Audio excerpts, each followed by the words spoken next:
thewellnesscouch.com, streaming wellness into your lives. Welcome to Nourishing the Mother, featuring your hosts Bridget Wood and Julie Tenner.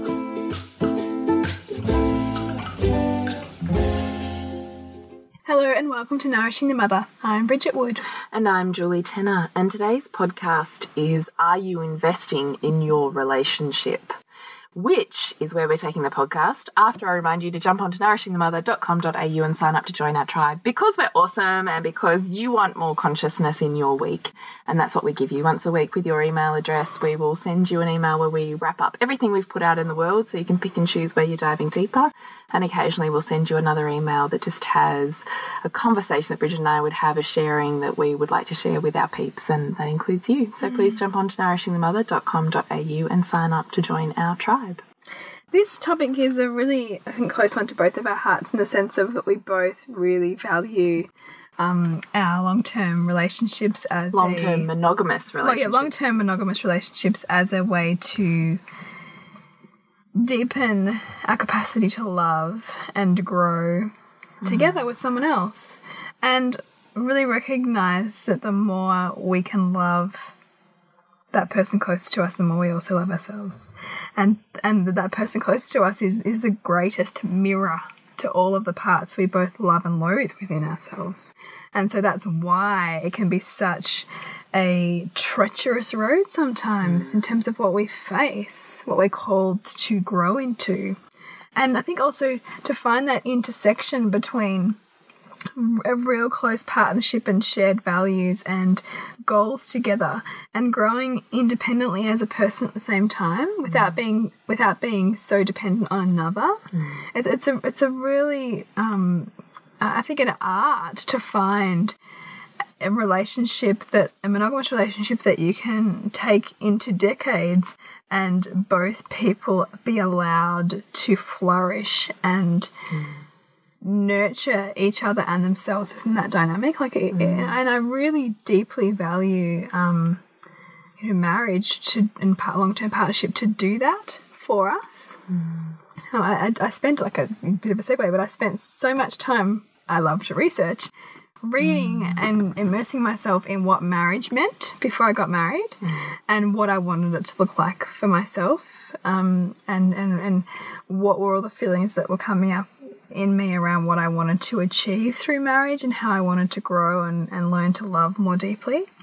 And it's something that I think we all come back to when we're really particularly faced with like life transitions and children, and how to continue to show love in the form that our partner wants to receive love, and understand their love language, and at the same time give us ourselves what we need, which when we've got young children can be that question of how do you do that, and you and I are on such a quest to be able to do that. And we talk about it at length through the podcast and through our programs. But it was this question around how much we're investing in our relationship becomes important again when we look at not only children but also being who we are in the world and trying to grow a business, because it's where I've seen friends take their lives and relationships falter, because when we're not also giving to and investing in the relationship that sustains us, then how can we sustain ourselves and deliver in the other areas of life that are important to us? How do we do all of those things? And it's something that I really sat with. There was a great quote that I read, or an article, I think it might have been Janine Ellis who started Boost Juice, and she said that one of the most important things a woman decisions she makes in her life is who she chooses to marry, because of how fundamental that level of support or lack of support is to their flourishing as a woman and a mother.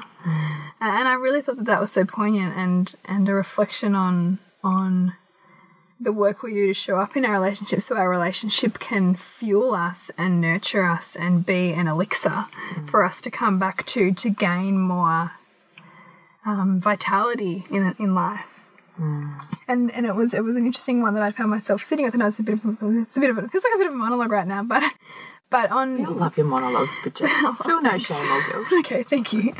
But on New Year's Eve, I was out on my mum's stand-up paddleboard, and it was so meditative. But I kept sitting with this feeling of loneliness and like not having deep social connections, because some people have big feelings around Christmas and like it can be painful. But I have these big feelings around New Year's and it's painful because Marcus and I have never kind of had that like super awesome tight posse that we just know we spend New Year's with, or these like invitations to these places to go because of the nature of the lifestyle that we live and the values we have. Like, you know, we worked in hospitality together, so you don't have a social life. And then we have deeply invested in our home and working on our home and renovating our home and our family, which so often made us not really fun to hang out with because we were too busy doing that kind of stuff than like going to parties and, you know. And so again, it was another New Year's Eve that I found myself going, what am I doing? What are we going to do? And I was almost getting like, I just feel this sense of like just needing to go and do something to be part of something, you know. So I'd seen a few people pop up on Facebook saying, come do this, you know, if you're free. And I was thinking about it and I thought, you know what I'm going to do instead? I'm going to be really intentional about creating intimacy with my husband and making this a New Year's Eve to remember just for us. And I thought it's so beautiful to say to the one that we love that actually right now I don't need the rest of the world, I just need you. I don't want to ring in this new year with anybody else but just you. And it kind of on some level captures that honeymoon stage that we were in with our partners, you know, or that teenage love, you know, where the rest of the world drops away and it's just, you know, them that you see. And I really wanted to cultivate that as an intention going into a new year with him, particularly when I'm really looking to deepen intimacy on every level. To be courageous. Yeah, and be courageous in that. And stay in the uncomfortable moments a little longer before reverting back to old patterns. You know, I love it. I feel so filled just hearing that. Yeah, but I think, I mean, our relationships are calling us always because they're a mirror and they're asking us to grow.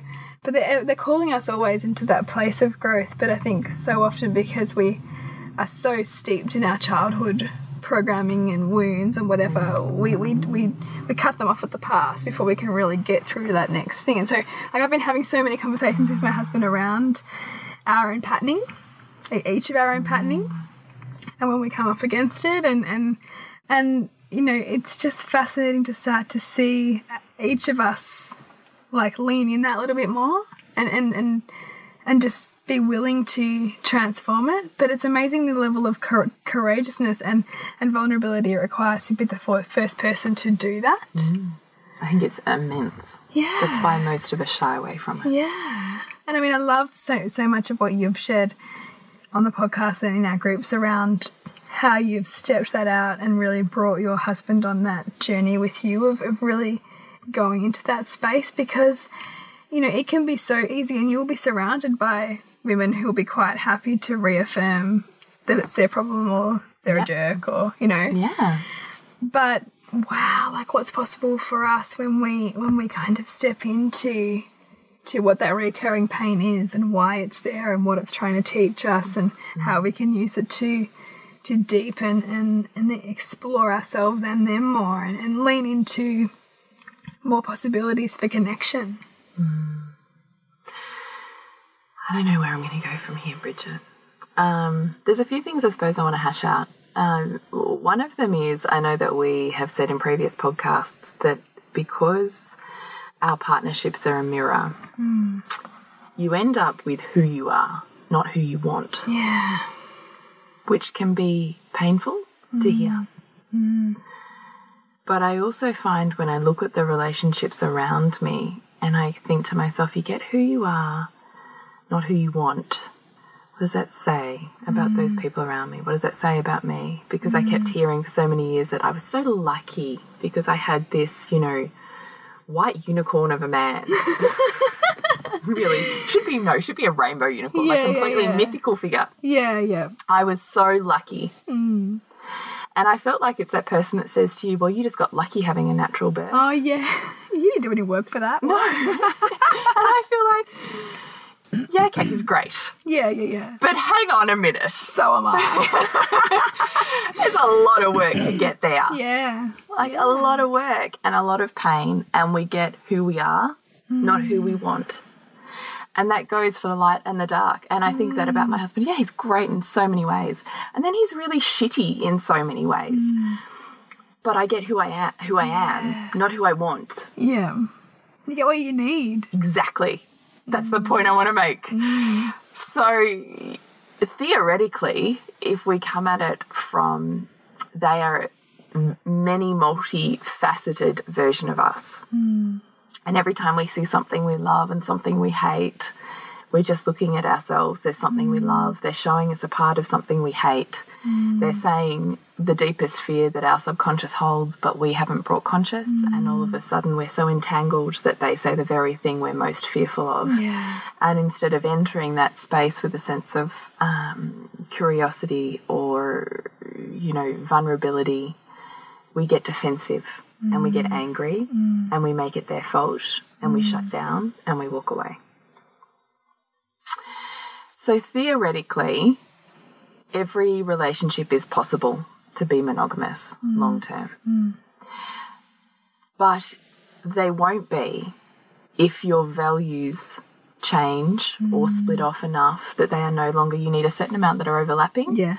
but not enough that you have two of the same people. Because then it gets boring and like, what's the point? Well, as you always say, Bridget, one of you is no longer needed. If you have two of the same, one of you universally is not needed. And so you will split off. It's why you see people, you know, who were with one person and then they seem to have hooked up with the total opposite person. Yeah. Because you actually need poles to be attracted. And same feminine, masculine, same with, you know, and that they're those poles that are met equally within that person that we're with. And we need enough separateness and enough togetherness. And almost, that's why we get so feisty in affairs or those deeply passionate relationships, because we're so different. The chemistry is like the Big Bang explosion. Yeah. But when we come together, we're good for a fun time. We're not good for a long time. Yeah. Because There's same too many differences. that same explosive nature rebounds off of each other. So I find relationships and just observing other people's relationships endlessly fascinating. I actually feel like I could spend my life observing relationships. Yes. Yeah. I find it so interesting. So when we're talking about relationships and relationships that are functional and work versus relationships that are dysfunctional and don't work, I think there has to be a level of carving time, which was kind of where this podcast title came from. Are you investing in your relationship? Because like we invest money in a long-term savings plan, it's the same thing with a relationship. Unless we're consciously spending time on it and in it, it doesn't grow. And to consciously spend time on it and in it in a daily facet can be challenging. So it can be really tempting to be tapped out and touched out and at the end of the day want to disappear into your phone. Yeah. Or like you and I know, you know, entrepreneurial women that are killing it in their business, but then they're killing their relationship because they're spending all of their time on a screen at night once the kids are in bed and there's nothing left.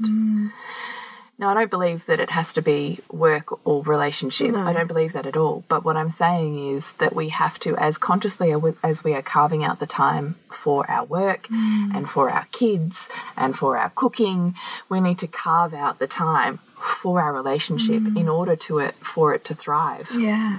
And I love what's come to mind as you're saying that is this whole idea of like, if you're not green, you're not growing. So you need to actually lean into the green areas of your relationship, the areas that are kind of hard or a bit new or uncomfortable, because that's going to be where you grow. And you need that greenness, that newness, that uncertainty in order to grow and expand, you know, your ability for your relationship to fulfill you and to fulfill your partner. So when we're thinking about, you know, actually carving time out in a relationship in order for it to grow, I actually think it's twofold. I think it's spending the time on and in and with yourself first, because I don't actually think a successful relationship is built on expecting everything to be hashed out together. And I don't think necessarily, I mean, this is the whole opposing thing between greater intimacy can mean less desire, and they're almost on a pole, right? Intimacy being an emotional intimacy. Because the more that we become same and less mystery, and more that we become dependent and almost one unit, or you morph into somebody else's world, the less that you're separate. And yet the times that people will say they're most attracted to their partner are when they're on and in their own sense of self, not on and in yours. You see them kind of shining their light in their way. And it creates, there's mystery there. It creates, you know, that tingle of, oh, there's something there that I like. And so I don't think that we can expect our partners to be everything to us. And I don't think we can expect that we morph shared values, that we morph into their world or they morph into ours. I think it's about seeing that our separateness is actually where our chemistry comes from. And that, like you and I talk about so much in L12, it's about really seeing how what you perceive as lacking is showing up in a different form, because you're still a whole unit. And so when you start to see that nothing's missing, you can start to bring gratitude for what they're showing up with. And when you're doing that internal work and then looking at what the mirror is that they're reflecting, you're finding that part uncomfortable. Where is that part in you? I think when you do that work, it makes the coming back together more heart opened, because you're not ribbing against unhealed parts of yourself. You're not expecting too much from them or more than they can give, or expecting them to be somewhere they're not. And you're not sitting in judgment. Yes. Either, which can be a really big one. Yes, absolutely. So you're really sitting in affirmation of them. And when someone feels like you are seeing their shining armour, they want to be your shining armour. Yeah. I love that. But if someone sees, you know, you thinking that they're just an idiot, and they're not measuring up or whatever. They're going to shy away from that, and, you know, that void gets bigger and bigger. We know it's easy to lose yourself in motherhood. To be tapped out and touched out, to forget who you are and what you're worthy of, to fall short of the mother you thought you should be. Ouch, hey. This is why we created the Loathing to Loving program. We want you to open up, to show up and transform what you believe is possible for you as a woman and as a mother, because you're both, and we don't want you to give up one in order to be the other. For $249, you'll spend 5 weeks online with us with lifetime access to 4 modules where we give you the toolkit for understanding what's happening in your world and how to transform it. You can pay in full, or we have just instigated payment plans, which means you can make 3 simple payments, one of $49 at sign up and 2 $100 payments over 2 months, if that is going to make it easier in your world. Yes, so come and blossom with us. Open up, show up and transform.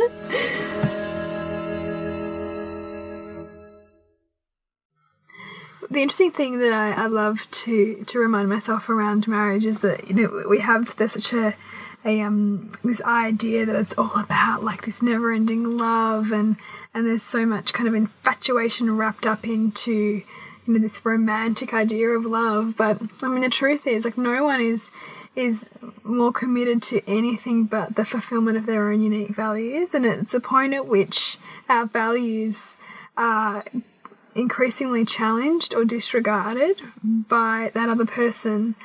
That's the point at which a relationship begins to crumble. And so no one is going to be more committed to you than they are their own, you know, destiny, values, interests. And so many issues come up in relationships, particularly I think in early parenting, when there's a breakdown in communication, when there's a breakdown in honouring what's uniquely important to each person. And perhaps it is that the woman is now really valuing mothering and isn't being aware of how that huge shift in her values is being received by her partner and then is projecting on her partner that he should care as much as she does in this way. But in fact, he's still kind of wrapped up in his own world and grappling with who he's potentially lost in her and adjusting to who she is now. And I mean, there's an enormous amount of wounding that can come up at that point. And if there's not an acknowledgement of each person's unique sort of value exchange here and what each person's seeking to get from each other, then there can be a huge misunderstanding and a huge lack of intimacy and connection. But what is so powerful is when we can start to ask questions and look at what our partner's lives are demonstrating is important to them, to learn again how to communicate in a way that they're feeling heard, seen and understood and cared for, which I think for so many men they can really not feel cared for when their partner is so wrapped up in caring for young children. And yes, I think some mothers feel so tapped out and touched out they don't know how they can possibly open up to more connection, but it's entirely possible when we learn how to ask the right questions and learn how to view our partner in a way that sees them for the kind of king that they are and sees them for the service that they provide in their own unique way. Yeah, sorry, I had about 10 different things flash in my head as you were speaking, and I'm trying to pick them apart, so sorry for my stumble. I find that really interesting. So there's a few things I think that go on there. So I definitely think you and I talk a lot about the Queen's Code and the type of communication that we use when talking to our masculine folk, which just is in essence an energy, not necessarily a man. Just speaking to the masculine desire to provide. When a new family member enters the scene, communication is probably never needed more strongly because the whole family dynamic shifts, right? The whole landscape is changing. It's like a sandstorm that hasn't settled yet. And because of that, there needs to be a constant conversation so that we're both feeling seen and heard. And that I think, particularly as women on the conscious parenting path, I think we have to watch or self-check our desire to be in service of our children.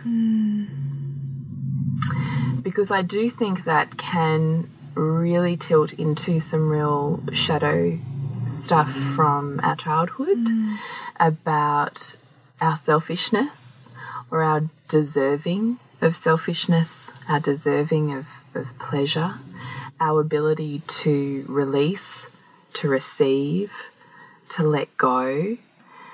And when we've learnt that we can't do those things until we've paid back a debt, because love comes with a burden, until we, perhaps we've been taught that we're just not worthy of that, or that someone needs something from us, and so it alleviates we can't be, to be in pleasure, to be in a heart-opened, body-opened intimacy with our partner, we have to be selfish, because the very act of sexual intimacy for a woman is to be selfish and in her body and in her experience. And the very act of sexual intimacy for a man is to actually watch her and feel her in that space. So you never hear a man saying, well, I get turned on when I'm the object of desire. You hear a man saying, I get turned on when she's the object of my desire. And you hear a woman saying, I'm turned on when I am the object of desire, not seeing you into it. So in order I'm the queen. Yes, in order to have a successful sexual fulfilled relationship with passion and vigor and invest in a place that we want to invest ourselves, mind, body and spirit in, it requires us to be selfish, because you can't be in your body, in pleasure, in ecstasy, in desire, if you're in service of another person. If it's not safe for you to be selfish, to take, to fully receive without giving. So I think we have to be careful about our motivations for giving everything to our children and leaving less than the scraps for ourselves. I think we sort of, in terms of sexual intimacy and that piece around how to be in that conscious sort of mother mode and still give to our relationship in that way. We touched a bit on that, I think, in our podcast, Sex in 15 Minutes. Do you recall that? Yeah, I do. Because that was a really conscious thing that I was aware of when Sylvia was a baby, around how I still give to her and to my son and to myself enough to still be able to show up sexually with my husband and to show up in a way that I know he seeks intimacy, but that was also still deeply fulfilling for me, because it can be one of those things that can just get left by the wayside if we're not conscious of our need to fuel ourselves and our families through fueling our partnerships in the way that they feel valued and received and heard and welcomed. I totally, yeah. I just really, and look, that's also speaking from personal wounding, so that may not even be your story, but I can certainly place myself back there, you know, in various ways over various children. Yeah. And I can see now, with the wisdom that I have, I look at me back then and I think what I would love to say to me back then is that your pleasure is worthy. That not even that you're deserving, because I think that comes with a well, you should. I think it's that it's necessary. Your selfishness to be in your body is necessary for your relationship to flourish and for your family to flourish and for you to vibrate at a high frequency. You know, people that have affairs, I just don't judge them in the way that I used to, because, you know, like 90% of the time you'll hear someone say, when I had that affair, I found a part of myself. And when we're not willing to be all things with our most intimate partner, we will look for another avenue for that self to be explored. And that's the purpose of communication and the purpose of growth within a monogamous relationship, is that I'm also aware that I can sit on my moral high horse and go, well, that's very wrong and I would never do that.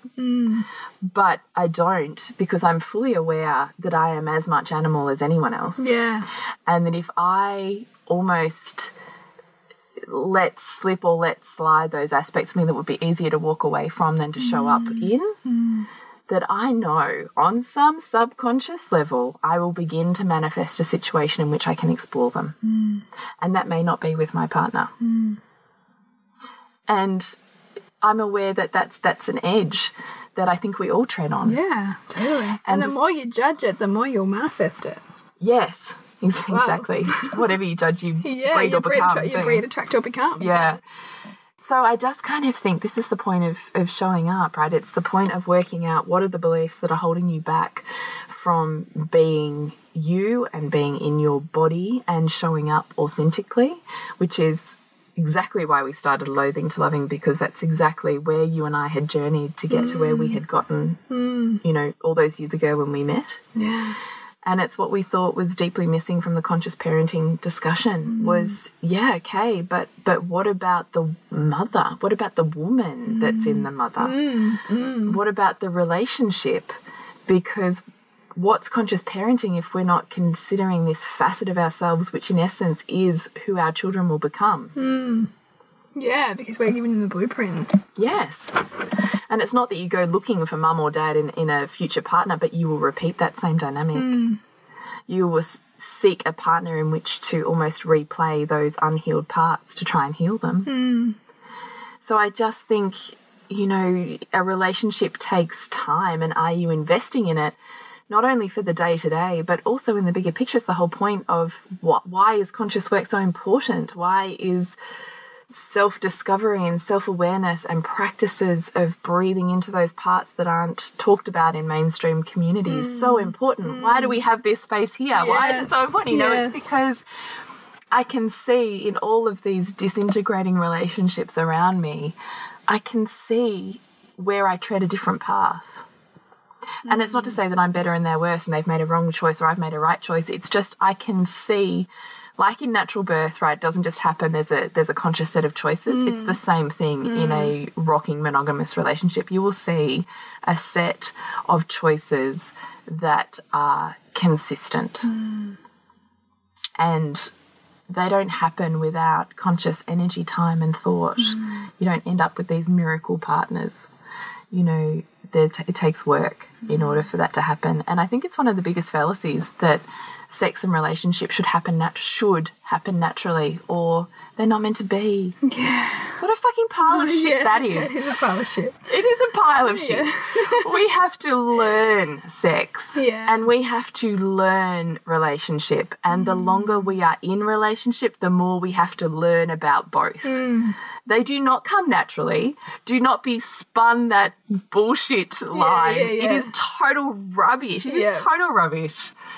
That is not the way that the human body or consciousness or journey is designed. No. It's one of those things. Do you want to live an inspired, fulfilled, aligned, expansive life, or do you want to exist? Yeah. You know, do you want to thrive or do you want to survive? And I think to consciously lean into those parts and use your relationship as an enormous opportunity for growth and connection.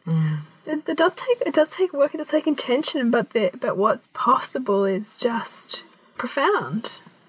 I agree. So I totally think no matter where your relationship is at now, I think there is room for growth. And, you know, it doesn't matter whether you choose to stay or not stay, ultimately, it's about your self-journey within that. And there is no judgment, you know, from us if you have hit a few sore points in hearing us talk today. You know, it's certainly not sent from our hearts that way. It's, you know, theory and philosophy, and obviously, you know, that manifests differently within that individual relationship and person. What I would say is what I would say to, you know, any of my friends that are in limbo with their relationships is you don't have to have an answer right now. Because when you know the answer, you won't second guess it. And what it's calling you to do right now is to come back to the moment, the feelings that are here right now. Don't project forwards, don't jump backwards. What's here right now? And what are the self-reflective processes you can do with that? And then how can you start to expand and make safe that which has never been in your relationship before or within your own body? And you just keep going, I think, in the moment if you're in limbo until you know. And there is no shame in saying, you know, this is how I behaved, or this is what happened, or this is where I'm at, because it's all growth and learning. You know, like I just think there's no right or wrong. There's no way to be or not be. There's just ultimate choices, and you're going to learn, or you're going to continue to repattern a cycle until you learn. So why not gain the wisdom sooner rather than later by bringing a bit of consciousness to it and leaning into those, you know, awkward parts. Mucky bits. Yeah. So please jump on to nourishingthemother.com.au, sign up to join our tribe, join us on Instagram and Facebook. Please private message us if you have any questions, if you'd love us to dive a little bit deeper. Please rate us on iTunes or Facebook if you haven't already. It really helps us be found and other mamas to listen. Please share it if it's really speaking to you. What else, Bridge? Yeah, I'd love to remind people to connect with you, Jules. Sure, thepleasurenutritionist.com, and you, Bridget? Suburbansandcastles.com. Your next movie is Rise. We're screening that in Melbourne and Geelong, and also Swim Team. So if you're in the areas, get on it. Remember, you've got to nourish the mother to rock the family, and that is never more poignant than in this podcast. Yeah. And we will see you next week when we continue to peel back the layers on your mothering journey. This has been a production of TheWellnessCouch.com. Check us out on Facebook and join in the conversation on Facebook.com/TheWellnessCouch. Subscribe to each show on iTunes and check us out on Twitter. The Wellness Couch, streaming wellness into your lives. Whilst the Wellness Couch presenter endeavor to provide accurate and helpful information to their listeners, these podcasts cannot take into account individual circumstances and are not intended to be a substitute for health and medical advice from a qualified health professional. You should always seek the advice of a qualified health professional before acting on any of the information provided by any of the Wellness Couch podcasts.